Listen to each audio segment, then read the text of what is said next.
Oi, meu nome é Enia, eu faço parte do grupo Fenomenais e hoje eu vou fazer a introdução do nosso trabalho. Trabalho que consiste em calcular a viscosidade dinâmica de fluidos newtonianos pelo método de escoamento em um viscosímetro capilar.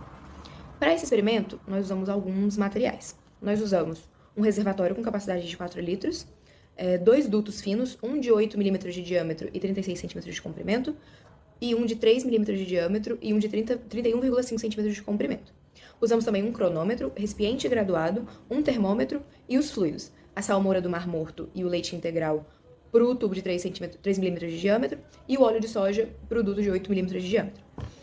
Inicialmente, a gente preparou o reservatório colocando o duto reto para não prejudicar a vazão volumétrica do do líquido, enquanto ele caía no recipiente graduado. Então, com o cronômetro, a gente viu quanto tempo levava para ele atingir um certo nível do recipiente graduado, que vai estar especificado na tabela do trabalho.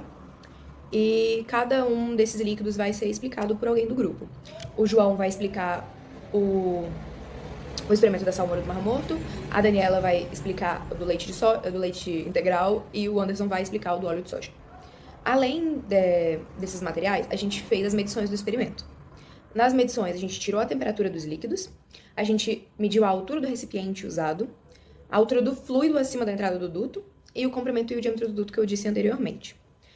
Na parte dos cálculos, fizemos o cálculo da densidade do fluido, a pressão na entrada do duto e o Reynolds de cada líquido. E também tivemos os dados que já eram fornecidos pela tabela, que era a aceleração gravitacional e a pressão de saída do duto. Os cálculos vão ser explicados pelo Luan e pelo Daniel, também no decorrer do vídeo. E como objetivo do trabalho também, a gente precisava atingir um Reynolds menor do que 2.000, o que foi alcançado em todos os experimentos. Com isso, a gente teve uma porcentagem de desvio bem baixa. Eu sou o Gabriel. Eu vou fazer uma breve apresentação sobre o experimento da salmoura, no qual utilizamos 1 litro de água para cada 300 gramas de sal. Para fazer esse experimento, utilizamos um recipiente plástico, onde fizemos um furo um pouco acima de sua base e vedamos bem para evitar que ocorra vazamento durante o experimento. Depois disso, medimos o comprimento do duto e o diâmetro dele, no qual o comprimento tinha 31,5 centímetros e o diâmetro possuía 3 milímetros. Logo em seguida, calculamos a densidade da salmoura e inserimos o fluido até que ele atingisse uma altura de 8,15 centímetros acima da entrada do duto. Logo após realizarmos essas medidas, inserimos os dados no Excel, juntamente com os dados tabelados, que é a velocidade gravitacional e a pressão na saída do duto, que é igual à pressão atmosférica. E logo na planilha, aplicamos uma fórmula e calculamos a pressão na entrada do duto. Em seguida, iniciamos os testes, realizamos 10 testes desse experimento e medimos quanto tempo esse fluido levava para passar pelo duto e encher um copo de 350 ml. Logo após fazer essas medidas, conseguimos obter a vazão volumétrica, que é para saber quantos litros por segundo estava saindo do duto. Obtivemos também a viscosidade, que é a resistência que um fluido tem para escoar. Obtivemos a velocidade média e o número do Reynolds, que é um número adimensional que representa a relação entre as forças inerciais e as forças viscosas em um escoamento. E ele é obtido pelo produto da densidade, velocidade média e do diâmetro do duto, dividido pela viscosidade do fluido. Obtivemos um número abaixo de 2.000, o que nos indica que é um escoamento laminar.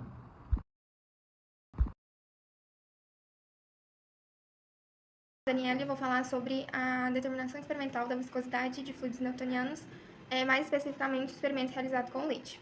O objetivo foi determinar a viscosidade dinâmica do leite usando um viscosímetro capilar.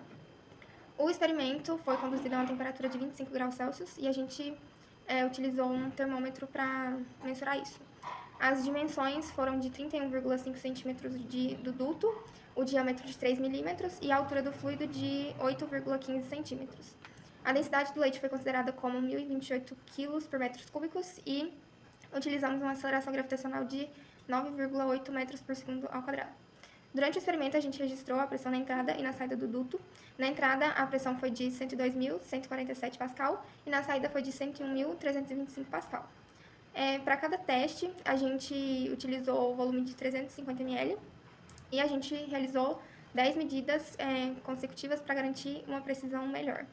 Com os dados do volume e do tempo, a gente calculou a vazão volumétrica, que foi de aproximadamente 1,51 vezes 10 a menos 6 metros cúbicos por segundo. E o número de Reynolds foi calculado para cada teste, com valores variando entre 160 e 163. indicando que o escoamento foi laminar, uma vez que o número de Reynolds médio foi de 162, que é bem abaixo de 2000, e o experimento mostrou que a viscosidade do leite está bem próxima do valor teórico, com desvio aceitável, considerando as incertezas experimentais.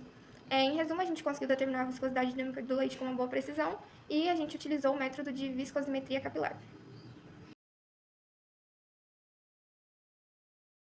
Meu nome é Anderson e vou explicar um pouco sobre a parte experimental com óleo. Diferente dos outros dois experimentos anteriores, onde foram utilizados os mesmos recipientes, tubos e a altura do fluido em relação ao tubo iguais, nesse experimento, devido à viscosidade do óleo ser muitas vezes maior que a salmoura e o leite, tivemos que modificar os materiais do experimento, pois quando tentado realizar o experimento com os mesmos materiais, o fluido utilizado não conseguiu percorrer o tubo e alcançar o outro recipiente. Portanto, trocamos o tubo por outro com um diâmetro de cerca de 3 vezes maior, sendo de 9 mm, e também aumentamos o comprimento em cerca de 5 cm, alcançando o valor de 36 cm no total. Além de diminuirmos a altura em quase metade, tornando a altura do fluido em relação ao tubo ser de 5 cm. Após essas pequenas modificações nos materiais, conseguimos fazer o óleo fluir pelo tubo. Calculamos o tempo necessário para preencher 200 ml do recipiente e repetimos outras 9 vezes essa medição, o qual demonstrou um Reynolds extremamente baixo de 5. Comparamos o valor de viscosidade experimental obtido com o valor teórico e obtivemos um desvio surpreendente de 0,09% de erro.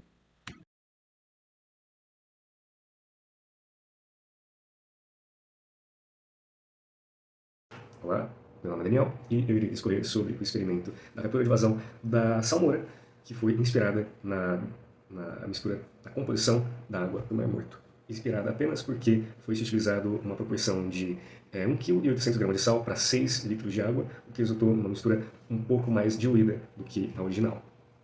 Esse vídeo vai ser dividido em passos, cada um desses passos explicando como a gente conseguiu cada dado que foi posto na tabela. Todos esses dados utilizados para, no final, conseguir a viscosidade experimental. E depois, essa viscosidade experimental, que depois foi comparada com a teórica, achada em um artigo. No passo 1, se foi calculado a densidade do próprio líquido, através da massa e do volume no qual ele foi ocupado. A gente mediu o peso de 1 litro desse líquido em uma balança, e o resultado da balança em gramas foi de 1.120. Convertendo isso para quilos e convertendo litros para metros cúbicos, a gente conseguiu o valor de 1.120 quilos por metro cúbico. Durante o passo 2, a gente conseguiu a pressão da entrada do duto, utilizando a altura no qual o líquido estava em relação ao centro do duto, ao comprimento do próprio duto e a aceleração gravitacional, além da própria pressão atmosférica que foi dada e era a pressão na saída do duto. Utilizando todos esses valores e aplicando na fórmula, a gente conseguiu uma pressão de 102.220 pascal. No passo 3, foram feitas 10 medidas para verificar quanto tempo aquele líquido levava para encher um recipiente de 350 ml. Cada uma dessas medidas de tempo foi utilizada para calcular uma vazão específica, dividindo o volume total ocupado pelo tempo que demorou para encher todo aquele volume. No passo 4, foi calculada a velocidade média de escoamento, utilizando cada uma das vazões adquiridas, dividida por π vezes o diâmetro quadrado do tubo sobre 4. O diâmetro, no caso, sendo de 3 milímetros. Para cada vazão utilizada, foi encontrada uma velocidade média de escoamento diferente. No quinto e penúltimo passo, se foi calculado o número de Reynolds para cada uma das 10 medidas, utilizando o produto entre a densidade do próprio fluido, a velocidade média de escoamento e o diâmetro do duto. Tudo isso dividido pelo valor de viscosidade teórica que foi encontrado na internet. Com essas 10 medidas, foi feita uma média, chegando em 297. Isso mostra que ele está bem abaixo de 2.000, o que permite com que o líquido esteja em estado laminar, o que deixa ele apto para esse estudo. No sexto e último passo, foi calculada as viscosidades experimentais de cada uma das 10 medidas, utilizando o produto da área da tampa do duto, vezes a diferença de pressão entre a entrada e saída do duto. Tudo isso sobre 8 vezes o comprimento do duto, vezes a vazão da específica medida. Fazendo a média de todas essas viscosidades, a gente chegou num estado de 0,00322,9 pascal segundo. Fazendo o desvio padrão entre essa medida e a viscosidade teórica, a gente conseguiu um erro de menos 15,32%. Um erro relativamente baixo, tendo em consideração que a gente já sabia que a viscosidade seria maior, no nosso caso, justamente porque a mistura que foi feita para o experimento foi mais diluída do que a própria mistura, a composição da mistura do Mar Morto. É isso. Muito obrigado. Olá, meu nome é Luan Rafael e eu vou estar explicando um pouco sobre como a gente fez para calcular a viscosidade do fluido leite, primeiro, né? E depois eu vou estar explicando sobre qual foi o método que a gente utilizou para calcular do óleo, que também foi análogo. Então, basicamente, para calcular a viscosidade do leite, a gente teve que coletar alguns dados, né? Para no final a gente ter a viscosidade experimental para poder comparar com o valor teórico ou o valor relativo, né? Também conhecido. Então, basicamente, no primeiro momento a gente mediu com o termômetro a temperatura, onde foi 25 graus, né? Lembrando que a viscosidade ela depende também da temperatura. E essa viscosidade relativa nossa, que a gente utilizou no experimento, foi uma viscosidade que a gente pegou diretamente num artigo da UFMG, que foi esse artigo aqui. Então, qual foi o primeiro passo? Foi medir essa temperatura, né? O segundo passo foi calcular a densidade. A densidade é a relação entre a massa e o volume, certo? Que a gente obteve em 2028. A gente mediu a altura também do fluido, qual que era a altura da base até o topo. A gente mediu o comprimento do duto, né? E o diâmetro do duto, que no caso era 3 milímetros, que a gente utilizou. A aceleração de Uberlândia é dada 9,81 metros por segundo ao quadrado, né? E para a gente calcular a pressão, no caso, a gente tem a pressão na saída do duto, que é a própria pressão atmosférica ao nível do mar. Para a gente calcular a pressão na entrada, basicamente a gente vai somar a pressão da saída e multiplicar por ρgh. No caso, o ρ é a densidade, o g é a aceleração da gravidade de Uberlândia, e a gente multiplica no final pela altura do fluido. E a gente obtém qual que é a pressão na saída. Então, basicamente foi isso. E posteriormente, a gente coletou 10 indicações para o tempo, ou seja, a gente calculou 10 qual que era o tempo para a gente conseguir encher um recipiente de 350 ml, né, de leite. A gente gastou, no caso, para esse primeiro teste, né, para 350 ml de leite, a gente gastou 232,25 segundos. Então, a gente fez 10 vezes esse procedimento, né, para poder evitar erros e a gente ter uma medida mais precisa. Então, a gente coletou esse tempo no nosso experimento. Conhecendo o volume e o tempo, então a gente consegue calcular qual que é a vazão volumétrica, porque nada mais é do que a relação entre o volume e o tempo, a vazão volumétrica, certo? Então, a gente calculou a vazão volumétrica. Com a vazão volumétrica calculada, a gente calculou a velocidade média, né?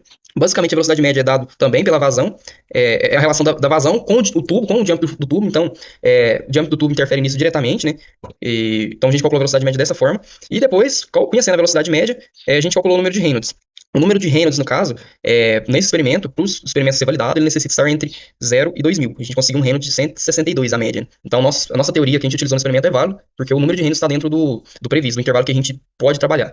Então, basicamente foi isso. Conhecendo o número de Reynolds, velocidade média, vazão volumétrica, a gente já consegue calcular a viscosidade, que é dado por essa equação aqui, que é uma equação conhecida por Regin-Poiseuille. Ela é viscosidade dinâmica, né, de Regin-Poiseuille. Então, basicamente, a gente utilizou essas equações para poder calcular e a gente obteve uma viscosidade de 0,03451. E quando a gente foi comparar essa viscosidade com o valor teórico, era de 0,04040, a gente obteve um desvio de 14,58, que é um resultado legal. E basicamente foi isso para o leite. Foi um procedimento análogo ao do leite, foi praticamente o mesmo procedimento, né? E basicamente a gente também calculou a densidade, da mesma forma, massa por volume, e encontrou uma densidade menor, né, do que a do leite. A temperatura basicamente foi a mesma também. A gente teve que alterar a altura do fluido, e a gente teve que alterar também o duto, porque o nosso duto anterior, ele não escoou. Ou a gente compensava na altura, ou era a única forma, no caso. Então a gente teve que trocar, a gente teve que aumentar para um de 8 milímetros, para a gente conseguir fazer esse escoamento. Dessa forma, a gente coletou os mesmos dados, né, só que para um volume menor. A gente optou por um volume menor, 200 ml nesse caso. E também a gente fez os mesmos cálculos, vazão volumétrica, viscosidade, velocidade média, né? Um detalhe, o nosso número de Reynolds deu muito baixo, deu 5, justamente porque a velocidade média comparado com a do leite deu uma velocidade bem menor. Então ele escoa bem mais devagar comparado ao leite, por isso que o nosso número de Reynolds deu muito baixo. E sim, o nosso experimento ele é validado justamente por a teoria que a gente utilizou, ela comportar um intervalo de 0 a 2.000. Nosso Reynolds deu 5, então nosso escoamento é luminar, com certeza. E nós obtemos esse valor experimental, né, de 0,059055 Pascal por segundo. E o valor teórico, ele é 0,059. Obtemos um valor bem próximo ao esperado, bem próximo ao valor teórico, né? Com um desvio de menos 0,09, que é um desvio bem baixo. Se for arredondar na terceira casa, é o mesmo valor, inclusive. Então, o experimento ficou fantástico. Um experimento realizado com sucesso, ficou bem bacana. E, basicamente, foi isso, né? A gente tirou esse dado de viscosidade desse artigo, que é um artigo, inclusive, que a gente encontrou no site da Embrapa, onde fala que ele é 59 milipascal por segundo. Convertendo para pascal por segundo, a gente tem esse valor. Então, basicamente, foi isso, né? A parte de cálculo, a gente utilizou essa planilha para ficar mais fácil e utilizando todas essas equações também. Então, basicamente é isso. Ao concluir o trabalho, então, nós constatamos que o óleo é o fluido com maior viscosidade, enquanto o leite é o com menor viscosidade e o da salmoura está ali intermediário entre os dois. Vale destacar também que algumas diferenças nas viscosidades podem ter sido influenciadas por algumas inconsistências das misturas, variações de temperatura e também pela marca do produto que nós usamos, tanto no leite, quanto no óleo, quanto no sal para fazer a salmoura do segundo experimento. Dito isso, a gente pode afirmar que o experimento trouxe uma base muito boa para a gente de estudo sobre a viscosidade dinâmica dos fluidos newtonianos.